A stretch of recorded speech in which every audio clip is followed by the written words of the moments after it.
Hi అండి. So ఈరోజు Sunday కాబట్టి మీ ఇంట్లో స్పెషల్స్ ఏంటి? మా ఇంట్లో fish curry and fish fry and fish egg fry కూడా చేస్తాను. సో చూద్దామా ఫిష్ ఎలా ఉందో. సో ఇది 2.2 kgs ఫిష్, దీన్ని రవ్వ అంటారు. సో చూసారా ఎంత ఫ్రెష్గా ఉందో, బ్లడ్ కూడా అలానే ఇంకా వాష్ కూడా చేయలేదు, మీకు చూపిద్దామని. అండ్ దీంతో పాటు ఎగ్ కూడా వచ్చింది. సో ఇది మొత్తం కలిపి 1.5 kg ఉంది. సో నేను ఫిష్ కర్రీ చేస్తాను, ఇదేమో ఫిష్ ఫ్రై చేస్తాను. సో చూద్దామా. సో నేను రెసిపీ స్టార్ట్ చేసే ముందు don't forget to like, share and subscribe to my channel. So చాలా మంది చూస్తున్నారు కానీ నా ఛానల్ సబ్స్క్రైబ్ చేసుకోవట్లేదు. సో ప్లీజ్ సబ్స్క్రైబ్ చేసుకోండి అండ్ మీ ఫ్రెండ్స్కి కూడా సజెస్ట్ చేయండి. అండ్ నిన్న వీడియో పెట్టాను 100 సబ్స్క్రైబర్స్ది వీడియో. సో చాలా తక్కువ మంది ఉన్నారు, బట్ స్టిల్ నాకు ఇంక్రీజ్ అవుతుంది కాబట్టి it will be motivation for me. So don't forget to like, share and subscribe to my channel. Thank you. So రెసిపీలోకి వెళ్దాం రండి. సో ఇందులో మెయిన్ మసాలా మెంతులు. సో నేను ఆల్రెడీ సోక్ చేసి పెట్టినాను, ఒక 10-15 మినిట్స్ సోక్ చేస్తే చాలు. సో దీంట్లో నేను 2 టొమాటోస్ వేస్తున్నాను, 2 to 3, లేదా 1 లార్జ్ టొమాటో వేసుకోవచ్చు. అండ్ కొంచెం అల్లం వెల్లుల్లి పేస్ట్. సో ఇది మొత్తం మిక్సీ చేసి వచ్చాక చూద్దాం. సో ఇక్కడ కడాయి పెట్టాను చూసారా, పెద్దది. సో కడాయి అనేది ఫిష్కి వెడల్పుగా ఉండాలి, లోతు తక్కువగా వెడల్పుగా ఉంటే పీసెస్ పక్కన సైడ్ బై సైడ్ వేసుకోవచ్చు, చాలా ఒకదానికొకటి టచ్ అవ్వకుండా బాగుంటుంది. సో ఇక్కడ నేను ఆయిల్ హీట్ అయింది, ఆయిల్ హీట్ అయిన తర్వాత ఆనియన్స్ వేసాను. ఆనియన్స్ కొంచెం ఫ్రై అయిన తర్వాత కరివేపాకు వేద్దాం. సో కరివేపాకు వేసేసేద్దాం. సో రెండు కొంచెం మిక్స్ చేద్దాం. కొంచెం మగ్గిన తర్వాత పసుపు, ఉప్పు వేసి మిక్స్ చేసేసి క్లోజ్ చేద్దాం. సో స్టార్టింగ్లో కొంచెం వేసుకోండి. సో ఆనియన్స్కి పసుపు ఉప్పు బట్టి చాలా టేస్ట్ ఉంటుంది. సో ఈ మగ్గింది చూసారా. ఇప్పుడు కొంచెం మిర్చి వేద్దాం. సో మిర్చి చాలా టేస్ట్ వస్తుంది ఫిష్ పులుసుకి, కారంతో పాటు కొంచెం మిర్చి కూడా వేద్దాం, చాలా బాగుంటుంది అప్పుడు. సో ఇక నేను 2 to 3 మిర్చి వేసాను. ఘాట్ ఎక్కువ ఉంటే 2 చాలు, సో తక్కువగా ఉంటే 4 to 5 కూడా వేసుకోవచ్చు, బాగుంటుంది. తినేటప్పుడు కూడా అది నంచుకొని తింటే చాలా టేస్టీగా ఉంటుంది. సో ఇప్పుడు నేను ఇందాక మసాలా వేసి పెట్టినాను చూసారా, మెంతులు, టొమాటో అండ్ వెల్లుల్లి, అల్లం. సో ఈ ప్యూరీ మొత్తం వేసేసేద్దాం. సో ఇదే ఈ సింపుల్ మసాలా, అంతే, ఇంకేం అవసరం లేదు ఫిష్కి. ఫిష్ మసాలా పౌడర్, గరం మసాలా ఇవేమీ అవసరం లేదు అసలుకి. సో ఇదే సింపుల్ మసాలా. సో ఇప్పుడు కొంచెం కారం వేసాను, మీకు కావాలంటే కొంచెం సాల్ట్ కూడా వేసుకోవచ్చు. ఇప్పుడు సాల్ట్ కూడా వేసుకొని మొత్తం మిక్స్ చేసేసేయండి. మిక్స్ చేసి మూత పెట్టేద్దాం. సో ఆయిల్ పైకి తెలియదాకా వెయిట్ చేద్దాం, ఒక 5 to 10 మినిట్స్ వెయిట్ చేద్దాం.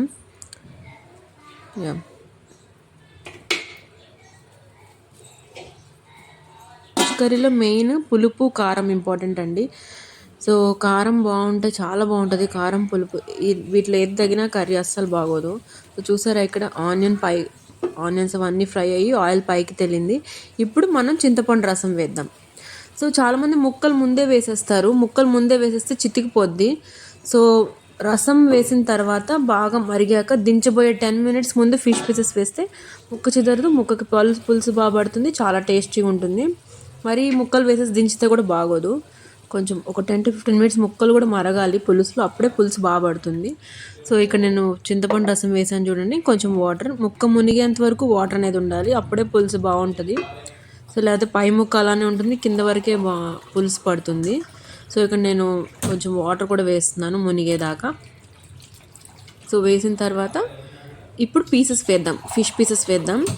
సో తలకాయలో ముక్కు ఉంటుంది చూసారా, సో అది చాలా టేస్ట్ ఉంటుంది పులుసులో. చాలామంది అది స్కిప్ చేసేస్తారు కానీ అది తినండి, చాలా బాగుంటుంది. ఈ పళ్ళు, ఈ ఐస్ ఇవేం రాకుండా కట్ చేయించుకోండి, చాలా బాగుంటుంది. కొంతమంది అవి కూడా తింటారు, యువర్ విష్, అలా ఏం లేదు, అవి కూడా ఇష్టంగా తింటారు. సో ఇప్పుడు నేను పీసెస్ రుచికి తగ్గట్టు సాల్ట్ కూడా అడ్జస్ట్ చేసుకున్నాను చూసారా. సో మీ ఇష్టం.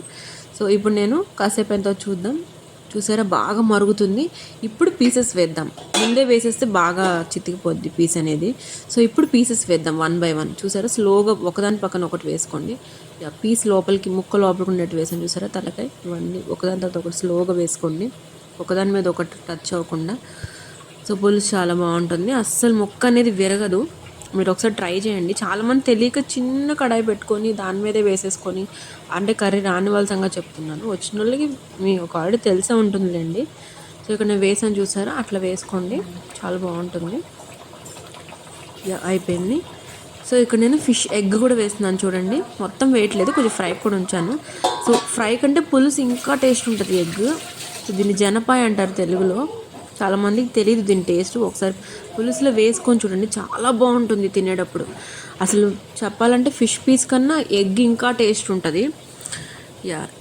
సో ఇప్పుడు మనం గరిట అస్సలు యూజ్ చేయకూడదు. ఒక్కసారి ముక్కలు వేసాక క్లాత్ తీసుకొని దాంతోనే తిప్పాలి, ముక్కల మీద నుంచి పులుసు వచ్చేలాగా తిప్పాలి. నేను చూస్తున్నాను ఎలా తిప్పుతున్నాను, అలా తిప్పాలి. సో అప్పుడు ముక్క అనేది విరగదు, చాలా బాగుంటుంది. ఇప్పుడు నేను కొంచెం కొత్తిమీర కూడా వేద్దాం, ఎందుకంటే కొత్తిమీర ఫ్లేవర్ తగులుతుంది కర్రీలో. లాస్ట్లో కూడా కొంచెం వేద్దాం, సో ఇప్పుడు కూడా కొంచెం వేద్దాం, ఫ్లేవర్ చాలా బాగుంటుంది. సో ఇప్పుడు కాసేపు మూత పెట్టేసి సిమ్ మీడియంలో పెట్టుకుంటూ ఒక 10 to 15 minutes అంతే పెట్టుకొని చూద్దాం. ఒకసారి చూస్తున్నారు, సో లిడ్ ఓపెన్ చేసి చూద్దాం కర్రీ దగ్గరకు వచ్చిందా రాలేదా అనేది. సో చూసారా కర్రీ దగ్గరకు వచ్చేసింది. ఒకసారి మళ్ళీ మిక్స్ చేసేసుకుందాం. చూసారా ఇంకొంచెం నీళ్ళగా ఉంది, ఇంకొంచెం హైలో పెట్టేసుకొని దగ్గరకు వచ్చిన తర్వాత మళ్ళీ కొత్తిమీర చల్లుకొని దించేయడమే, అంతే. కర్రీ చాలా సింపుల్ అండి. సో ఇక్కడ దగ్గరకు వచ్చింది చూసారా, ఇప్పుడు కొత్తిమీర చల్లుకోండి, కొత్తిమీర చల్లుకొని కర్రీ దించేయడమే, అంతే. చాలా సింపుల్, చాలా సింపుల్ అండి. రెడీ. కొత్తిమీర చల్లేసాను, అయిపోయింది. సో ఫిష్ కర్రీ చాలా సింపుల్ అండి, 15 minutes